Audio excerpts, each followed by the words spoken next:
ఇక్కడ అందరికీ అనుగ్రహించమని యేసు నామమున వేడుకుంటున్నాము తండ్రి, ఆమేన్. ఒక అన్న టైం ముందే ముగిస్తాను. మన దోసకాయపల్లి క్రిస్మస్కి వెళ్ళాం. అక్కడ ముగింపు 2 అయిందండి. 12 గంటలకి మీకందరికి ప్రశ్న, యేసు ప్రభు ఎప్పుడు పుట్టాడు? ఈ వాక్యానికి బైబిల్ ఆధారం ఉంది. అసలు దేవుడు పుట్టడం ఏంటి? అసలు దేవునికి పుట్టుక ఉందా? దేవునికి చావు ఉందా? అవి లేనివాడే కదా దేవుడు. మరి దేవుడు పుట్టడం ఏంటి? క్రిస్మస్ అంటే క్రీస్తు పుట్టుక అంటున్నాం కదా. దానికి సామెత గ్రంథంలో మాట రాయబడింది. 8వ అధ్యాయం చూస్తే, ఆయన భూమి, ఆకాశము, నీళ్లు అనగా సముద్రము, పర్వతములు ఏమి లేక ముందు నేను పుట్టితని చెప్పాడు వాక్యంలో. అంటే ఆయన మనకంటే ముందుగా ఆయన ఉన్న దేవుడు తప్ప పుట్టినవాడు కాదు. ఆయన ఉన్న దేవుడు. మోషే అన్నాడు, ప్రభువా ఐగుప్తు దేశం వెళ్ళమంటున్నా, వెళ్తాను, నీ పేరేమిటి ప్రభు అన్నాడు. ఆయన చెప్పలేదు, నేను ఉన్నవాడను అనువాడను అన్నాడు. హల్లెలూయా. ఆయన ఆరంభంలో ఉన్న దేవుడు, ఇప్పుడు ఉన్న దేవుడు, ఎప్పటికీ ఉన్న దేవుడు మన ప్రభు అయిన యేసుక్రీస్తు. ఆయనకు ఆది అంతం లేదు. యుగయుగములకు ఆయనే దేవుడు.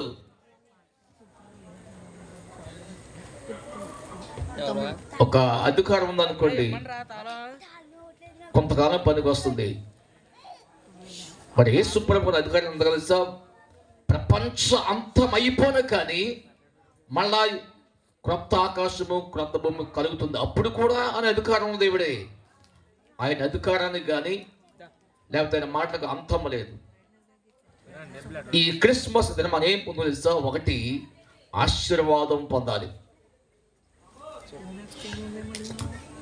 ఆశీర్వాదం పొందుకోవాలంటే మనం ఏం చేయాలి? ప్రార్థన చేయాలి. ఎలా ప్రార్థన చేయాలి? ఆదికాండంలో ఉన్నాడు యాకోబు, మనకందరూ బాగా తెలుసు. యాకోబు దేవుని చేత కొట్టబడ్డాడు, కానీ దాని ప్రతిఫలంగా యాకోబు దీవించబడ్డానికి తన బ్రతుకు మార్చుకున్నాడు కనుక దీవించబడ్డాడు. హల్లెలూయా. ఇక్కడ దైవ జనాంగమా, నీ కోసం నా కోసం పుట్టిన ఉన్న దేవుడు, పుట్టిన దేవుడికి మనము మహిమ తేవాలంటే ఈ భూమి మీద మనము దేవుని చేత ఆశీర్వదించబడాలి. అందుకు ముందు మన జీవితాలు, మన బ్రతుకుడు, మన ఆలోచనలు దేవునికి మనము అప్పగించాలి. మనం అన్ని కూడా ప్రభువుకు అప్పగిస్తే ఆయన దీవిస్తాడు. అన్నాడు దేవుడు, నీ పేరేమిటి అన్నాడు. అని అంటున్నాడు, ఏం చెప్పాలి? నా జీవితం ఒక భయంకరమైనది కదా, నేను మోసగాడిని, ఇప్పుడు నీకు ఏం చెప్పాలి అని ఆలోచన చేస్తున్నాడు. మనసంతా కూడా ఆలోచన చేస్తుంది. అన్నాడు, నేను యాకోబుని అన్నాడు. అంటే లోపల మనస్సాక్షితో మోసాన్ని ఒప్పుకుంటున్నాడు, బాహ్యానికేమో అన్నాడు యాకోబు అన్నాడు. అందుకు ప్రభు అన్నాడు, నువ్వు యాకోబువి కాదు, నువ్వు ఇశ్రాయేలువే. హల్లెలూయా. ఈ క్రిస్మస్ ఏమి పొందుకోలేస్తా? ఆశీర్వాదము పొందుకోవాలంటే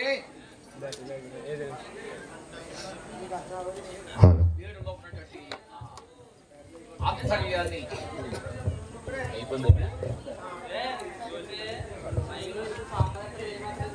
ఆంతర్యం ఏమిటో మనం గ్రహించాలి. అసలు నేనేమిటి, నా జీవితం ఏంటి, నా బ్రతుకేంటి, అసలు దేవుడు ఏంటి, నేనేంటి? ఇక్కడ మనం ప్రశ్న వేసుకుందాం. దీవించే దేవుడికి మనం ప్రశ్న వేయటం కాదు, కానీ మనం ఒక ప్రశ్న వేసుకుందాం. ప్రభువా, నువ్వు ఎక్కడ ఉన్నావు? నువ్వు ఎలా ఉన్నావు అని మనం దేవునికి మనం ప్రశ్న వేస్తే అని అంటాడు. కీర్తన 11 తెలుసా, నేను పరిశుద్ధ ఆలయంలో ఉన్న దేవుడిని అన్నాడు. హల్లెలూయా. ఆయన నివాసం ఎక్కడ తెలుసా? పరిశుద్ధ ఆలయంలో. దేవుని ఆలయం పరిశుద్ధం కాదు, సంఘం పరిశుద్ధం అనేది. ఆలయం కేవలం మట్టి కూడా అది. దానికి ఒక వాక్యం చూద్దాము. యెషయా గ్రంథంలో ఒక చదివితే కాస్త చదివిని పెంచండి. అది నా కోసం కాదు, మీకోసం. యెషయా గ్రంథంలో 66వ అధ్యాయము 1వ వాక్యం చూద్దాం. ఆయన నీలాగా నాలాగా చిన్నవాడు కాదు, ఆయన మనలాగా ఇంతవాడు కాదు. ఆయన పరిశుద్ధ ఆలయంలో ఉన్న దేవుడు, మానవుడుగా వచ్చాడు. కాబట్టి ఆ దేవుడు మనం గ్రహించాలంటే చూడండి ఏమన్నా వాక్యంలో, యెహోవా ఆకాశము నా సింహాసనము, భూమి నా పాదపీఠము, మీరు నా నిమిత్తము ఈ ఇల్లు ఏ పాటిది. హల్లెలూయా. అంత గొప్ప దేవుడు, ఉన్న దేవుడు, అనువాడైన దేవుడు ఈ భూమి మీదకి ఒక స్త్రీ గర్భం రావాలంటే ఆయన ఎత్తు ఎంత, ఆయన లావు ఎంత. గొప్ప దేవుడు, ఉన్న దేవుడు తెలుసా మనకి. ఆయన ధ్యానతో ఆకాశమును కొలవాల దేవుడు. తూర్పునకు పడమని ధ్యాన అంత పొడుగుంది ఆయన ధ్యాన. ఆయన సింహాసనము ఆకాశమందు ఉన్నది. ఆయన అక్కడ కూర్చుంటే ఈ భూమి దేవుని మోకాలు కూడా కాదంట, ఈ పాదమును ఆయన కూర్చుంటే మోకాలు అంత పొడుగుంది. అంత గొప్ప దేవుడు.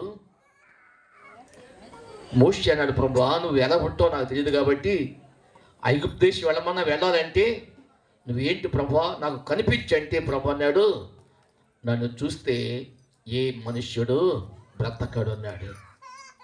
మోషే తెగించాడు, ప్రభువా అంతే నాకు ఇష్టమే, కానీ నువ్వు నాకు కనిపించదు ప్రభువా. ఆయన కొండల మధ్యకి వెళ్ళి అరచి అడ్డుపెట్టిందంటే అప్పుడు ఆ దేవుని మహిమ చూశాడు తప్ప దేవుని చూడలేకపోయాడు. కానీ చూసినట్టుగా అతను ఒక గొప్ప అనుభవం సంపాదించుకున్నాడు. హల్లెలూయా. దేవుని సంఘమా, ఈ క్రిస్మస్ దినాన అంత గొప్ప దేవుడు అంటే ఆ శక్తిమంతుడు కన్య గర్భం రావటం ఏంటి? ఇందాక అన్నారు పాస్టర్ మాట్లాడి తగ్గింపు తగ్గింపు తగ్గింపు ఉందా? మన తగ్గింపు ఉందా? అంత ఎత్తైన దేవుడు, మహాకాశములు పట్టని అంత గొప్ప దేవుడు, ఎత్తైన దేవుడు, శక్తిమంతుడు, పరిశుద్ధుడు, పరిశుద్ధ ఆలయంలో ఉండే దేవుడు ఈ భూమి మీద రావటానికి ఏంటి ఆయన సంకల్పం? ఆదాము మనకు తెలుసు, ఆదాము హవ్వ వాడు దేవుని ఆజ్ఞ అతిక్రమించారు. మనం ప్రతిరోజు మాట అతిక్రమిస్తూనే ఉన్నాం. కళ్ళను చూచిందని అతిక్రమిస్తున్నాం, దైవ మహిమను కోల్పోతున్నాం. మనం ఈ కళ్ళ నుంచి చూసే టీవీలు, మొబైల్లో చూసేటట్టు బొమ్మలు చూసి మన కళ్ళు పరిశుద్ధత కోల్పోతున్నాయి.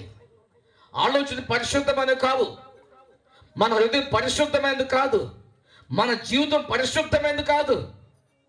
అలాంటి మన మధ్యకు దేవుడు రావటంలో ఉద్దేశం తెలుసా? ఆదాము యొక్క పాపము నుండి, ఆదాము పుట్టింది మట్టిలో పుట్టుంటే మన దేవుడు యేసుక్రీస్తు ప్రభువు అయితే పరలోకం నుండి పుట్టినవాడు కాదు, వచ్చిన దేవుడు. హల్లెలూయా. ఉన్న దేవుడే, పరిశుద్ధమైన దేవుడే, అది మన మధ్యకు వచ్చిన దేవుడు. ఆయన మనం దీవించాలంటే వచ్చిన దేవుడిని మనము ఘనపరచాలి. చెప్పారు పాస్టర్, ఇచ్చుట. మన దేవుడికి ఏమిస్తున్నాం? వెండా బంగారమా?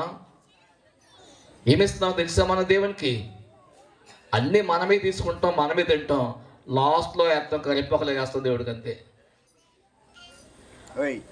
కానీ నువ్వు ఏమి ఇచ్చినా ఒకటి మనస్సుతో సమర్పణ జీవితముతో వేసి ప్రతి పైసా అది ప్రభు చేత దీవించబడుతుంది, అది సేవకును ఉపయోగమవుతా ఉంది. హల్లెలూయా. మన హృదయమే దేవునికి ఆలయంగా మారిపోవాలి. ఆయన ఆలయం నివసించే దేవుడు, కానీ ఆలయము చాలదండి ఆయనకి. కనిపిస్తున్న ఆకాశం ఉంది, అది ఒక ఆకాశం. దానిపైన ఇంకో ఆకాశం ఉంది, దానిపైన ఇంకో మూడవ ఆకాశం ముందున్న దేవుడు ఇక్కడ రావటానికి ఒక వ్యక్తి హైట్ ఎంత అండి? యూదుల వయసు హైట్ ఎంత? 6 అడుగులు 6 ఉంటాయట. అదే పెద్ద హైట్ ప్రపంచంలో. మరి ఎంత మానవుడు ఇంతే ఉంటే మరి దేవుడు ఆకాశం మీద చూస్తే మన కింద పడిలా చూడదు దేవుడు. అంత గొప్ప దేవుడు ఈ భూమి మీదకి ఎందుకు వచ్చాడు? ఎందుకు రావాలి దేవుడు మన మధ్యకు? అంటే పరలోకానికి సౌఖ్యం లేదా? సంతోషం లేదా? ఆరాధన లేదా? ఒక మాట జ్ఞాపకం చేస్తాను. యాకోబు కళ వచ్చిందంటే అండి, ఆ కళలో అలాగా పడుకున్నాడు, హాయిగా పడుకున్నాక తలకేదో కొంచెం బాధ వచ్చాడు, కాస్త రాయి పెట్టుకున్నా పడుకున్నట్ట. ఒక చక్కటి కళ వస్తుంది. ఆ కళలట అని చూస్తున్న దర్శనం ఏం తెలుసా? భూమి మీద ఒక నిచ్చెన కనిపిస్తుందట. నిచ్చెన ఎంత ఉంది? మనం వాడనిచ్చిన చెట్టుకి ఎక్కి అందించు అందుకుంద పోని అందు పైకి వెళ్ళిపోయాం కదండి. కానీ భూమి మీద నిచ్చెన ఉన్నట్టండి. ఆ కింద కొన భూమిని తాకుందట, కానీ ఆ నిచ్చెనంట అలా ఆకాశమును అంటుకుందట. అంత ఎత్తైన పెద్ద నిచ్చెన, అది ఎవడు కట్టలేనిది. యాకోబు కల కన్నాడు, అక్కడ కళ చూశాడు. అక్కడ ఒక నిచ్చెన భూమి మీద ఉందట. ఎందుకుంది తెలుసా? ఈరోజు ఇక్కడ ఉన్నట్టు మనము ఒక దినము చనిపోతాం. చనిపోయిన ప్రతి వ్యక్తి ఆత్మ, క్రింద ఉన్న ఆత్మ పోవాలంటే ఒక నిచ్చెన ఉందా? దేవుడే నిచ్చెన, బ్రిడ్జి లేక నిచ్చెన ప్రవేశించాడు. ఆ నిచ్చెన మూలంగానే మనం వెళ్ళాలి తప్ప సొంత ప్రయత్నం చేస్తే మనము పరలోకం వెళ్ళలేము. నిచ్చెన ఉంది కింద, నువ్వు నిచ్చెన ఎక్కాలి. అందుకే మందిరంలో రావాలి నువ్వు. ఇంకోటి, ఇంత మహిమ చూశాడు యాకోబు. ఆ యాకోబు కోసం ఇప్పుడు యాకోబు నీలో ఒక నక్షత్రము ఉదయించును అన్నాడు వాక్యంలో. హల్లెలూయా. క్రిస్మస్ అనగా ఓ క్రైస్తవుడా, నీ జీవితంలో క్రీస్తు ఉదయించాలి. క్రీస్తు నీలో ఉదయిస్తేనే అప్పుడు మనకి నిజమైన పండుగ సంభవిస్తుంది. క్రీస్తు నీలో ఉదయిస్తే నీకు వెలుగు ఉదయిస్తుంది. వెలుగుంటే నువ్వు పాపంలో పొన్నాడు. దేవుడు నీలో ఉదయిస్తే దేవుని కోసం జీవిస్తావు అంటావు. ఉదయించకపోతే, నీలో నక్షత్రం పుట్టకపోతే మనం ఈ పాపాంధకారంలో పంది వలె పొల్లాడుతూనే ఉంటాం లోకాశలతో. దేవుని సంగమా, మన మోక్షమును పోవాలంటే ఇక్కడ మనం దేవుని యొక్క ఆశీర్వాదం పొందాలి. అయితే యేసు క్రీస్తు భూమి మీదకి ఎందుకు వచ్చాడు తెలుసా? నిర్గమకాండలో 3వ అధ్యాయం మాట ఉంది. మనట ఒక మంచి దేశంలోనికి, అనగా కనాను దేశంలోనికి, లేక పాలస్తీనా దేశంలోనికి, లేక వాగ్దాన దేశానికి లోకమును విడిచిన మనము ఒక దేశం పోవాలి. అదే పరలోకం అనే దేశం. ఆ దేశం పోవాలంటే ఇక్కడ నువ్వు నిచ్చెన ఎక్కాలి. దేవుని వాక్యమని ప్రార్థన అనే మందులోకి నిచ్చెన ఎక్కితేనే అక్కడికి వెళ్తాం. ప్రభు అన్నాడు మాట, నేనే మార్గమును ఎక్కడికి? మోక్షానికి. దేవుని సంఘమా, మనం అంత గొప్ప దేవుడు ఈ రాకేశ కార్యం ఏంటో మిమ్మల్ని విడిపించడానికి వచ్చాను. ఒకటి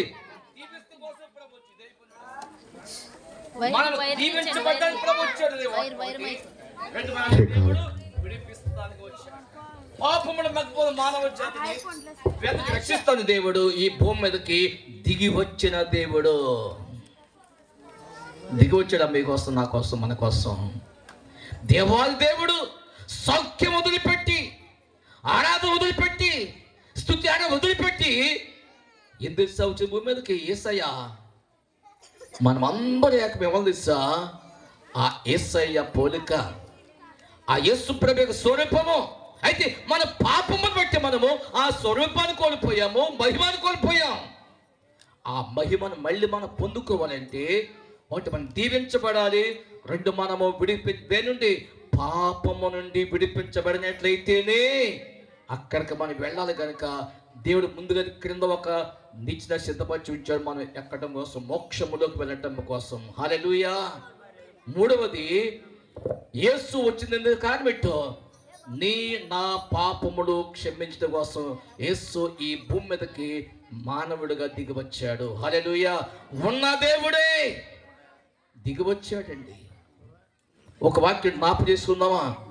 1 తిమోతి 1:15 పాపులను నీవు పాపిని గ్రహించగలిగితేనే ఈ పాప క్షమాపణ ఎవరో చెప్పిన బలవంతమైన సాగదు, కానీ ఎవరికి వారే వ్యక్తిగతముగా మన హృదయంలో ఉన్న పాపం అనేటువంటి ఈ కవాటం తెరిస్తే, ఈ గుండె భాగము తెరిస్తే కనిపించా మన జీవితం మన ముందే కనిపిస్తే, ఎవరో చెప్పక్కర్లేదండి. మన నీచమైన జీవితం ముందే మనకు కనిపిస్తూ ఉంటుంది. అది కనిపించాలి అంటే ముందు నీవు నీ హృదయమును తెరవాలి. నేను పాపిని ప్రభువా ఒప్పుకోవాలి. ఒప్పుకున్న వాళ్ళు మాత్రమే ప్రభు చేత క్షమించబడ్డ దేవుడు, ఈ లోకానికి రక్షకుడుగా, ఒక విమోచకుడుగా, పాపములు క్షమించేవాడుగా ఆయన మన మధ్యకు దిగి వచ్చిన దేవుడు. హల్లెలూయా. మన ఎంతటి నీచులమైన, పాపులమైన, భ్రష్టులమైన, ఒకప్పుడు మన దేవుడి ఆకారంలో చేపట్ట మనము, అది మనం కోల్పోలేదు, అది మళ్ళీ మనం ఇవ్వడం కోసం దేవుడు ఈ భూమి మీదకి దేవుడు మానవుడిగా వచ్చాడు. ఇంత ఎత్తైన దేవుడు కన్య గర్భములోనికి ఒక చిన్న చుక్కగా మారొచ్చాడండి. కన్య గర్భములోనికి వచ్చాడు ఆయన. కన్యనగా పెండ్లి కానిది, కన్యనగా పరిశుద్ధమైనది, కన్యనగా పరిశుద్ధమే కాదు పవిత్రమైంది, కన్యనగా సంగమున